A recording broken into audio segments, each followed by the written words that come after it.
Hello دوستو، السلام علیکم۔ آج کی کہانی کچی بستی میں رہنے والے ذاکر صاحب کی ہے، جس نے آنے والے کل کے بارے میں کچھ نہیں سوچا، جو کمایا خرچ کر دیا۔ بیگم اور بچے بھی فضول خرچی کے عادی تھے، وہ سمجھتے تھے کہ یہ سب کچھ ایسے ہی چلتا رہے گا۔ کچھ دن پہلے ذاکر صاحب کی کمپنی کا مالک جعل سازی کے جرم میں پکڑا گیا، کمپنی بند ہو گئی اور سارے ملازمین بھی بے روزگار ہو گئے۔ ذاکر صاحب کے خاندان پر بھی برا وقت آ گیا۔ ذاکر صاحب کو اپنی غلطی کا احساس ہو رہا تھا۔ بہت بھاگ دوڑ کے بعد ایک کچی بستی میں ایک چھوٹا سا مکان سستے کرائے پر مل گیا۔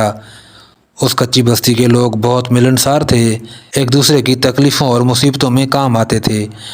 لیکن ذاکر صاحب کے بیوی بچے یہاں ذرا بھی خوش نہ تھے۔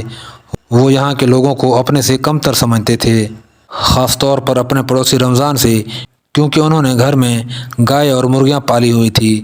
جانوروں کے شور اور چاروں طرف پھیلی ہوئی بو سے وہ بہت پریشان تھے۔ ذاکر صاحب تو کسی حد تک گھل مل گئے تھے، لیکن بیوی بچوں کا مزاج ذرا بھی نہ بدلا۔ ان کے رویے کی وجہ سے محلے کے تمام لوگ ان سے لا تعلق ہوتے چلے گئے۔ ذاکر صاحب کو ایک معمولی نوکری بھی مل گئی تھی۔ ایک رات اچانک زوردار بارش شروع ہو گئی۔ بارش اس قدر زوردار ہو رہی تھی کہ بستی کے سامنے سے بہتا ہوا نالا تیزی سے بھرنے لگا۔ سیلاب جیسی کیفیت ہو گئی۔ ہوا بہت تیزی سے چل رہی تھی، جس کی وجہ سے بعض گھروں کی چھتیں بھی اڑ گئی تھی۔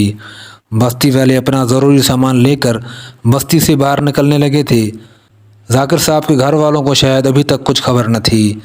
رمضان اپنی بیوی بچوں اور جانوروں کو لے کر اونچائی پر بنے ریلوے اسٹیشن کی طرف نکلا۔ یہاں پانی آنے کا کوئی خطرہ نہیں تھا۔ بستی کے تمام لوگ جمع ہو چکے تھے۔ بڑے نالے کے بھرنے کی وجہ سے پوری بستی سیلاب کا منظر پیش کر رہی تھی۔ رمضان اور بستی کے دوسرے لوگ بہت پریشان تھے کہ ابھی تک ذاکر صاحب اور ان کے گھر والے نہیں پہنچے۔ رمضان سے آخر رہا نہ گیا، فوراً 2-3 نوجوان لے کر دوبارہ بستی میں پہنچا۔ تب تک پانی اور بلند ہو گیا۔ رمضان بڑی مشکل سے ذاکر صاحب کے گھر تک پہنچا اور چیخ کر کہا، ذاکر بھائی، دروازہ کھولو، پوری بستی خالی ہو چکی ہے، سب محفوظ مقام پر پہنچ چکے ہیں، آپ لوگ بھی چلیں، پانی تیزی سے بلند ہو رہا ہے۔ ذاکر صاحب اور ان کی بیگم کی سمجھ میں کچھ نہیں آ رہا تھا کہ کیا کریں۔ انہوں نے چھوٹی بیٹی کو مچان پر لٹا دیا۔ زندگی میں پہلی بار اس قسم کے حالات کا سامنا ہوا تھا۔ رمضان اور ان کے ساتھی بچوں کو لے کر باہر نکلے۔ رمضان ذاکر صاحب کے خاندان کو لے کر ریلوے اسٹیشن کے پلیٹ فارم میں پہنچے، جہاں پہلے ہی بستی کے تمام لوگ جمع تھے۔ ان کو دیکھ کر تمام لوگوں نے خدا کا شکر ادا کیا۔ بیگم ذاکر کا تو رو رو کر برا حال ہو رہا تھا۔ بچے بھی بہت خوف زدہ تھے۔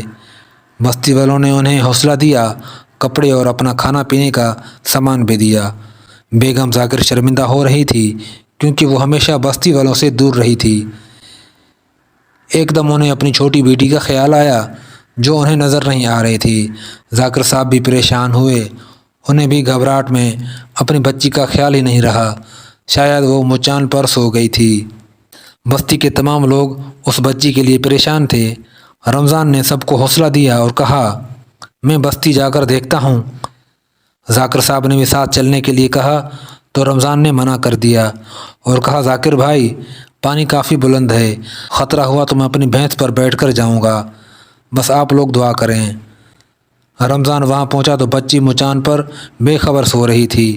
اس نے فوراً بچی کو اٹھا لیا۔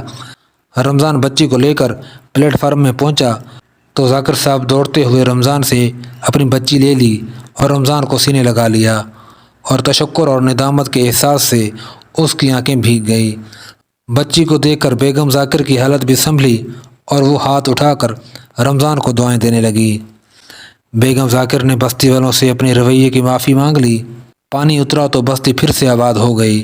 بیگم ذاکر عورتوں میں اور بچے بچوں میں گھل مل گئے۔ ذاکر صاحب کو ایک اچھی ملازمت بھی مل گئی۔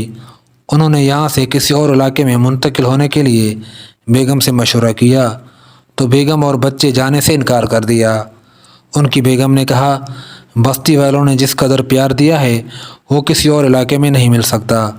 یہ سن کر ذاکر صاحب نے اطمینان کا سانس لیا اور وہ خوش ہو گئے۔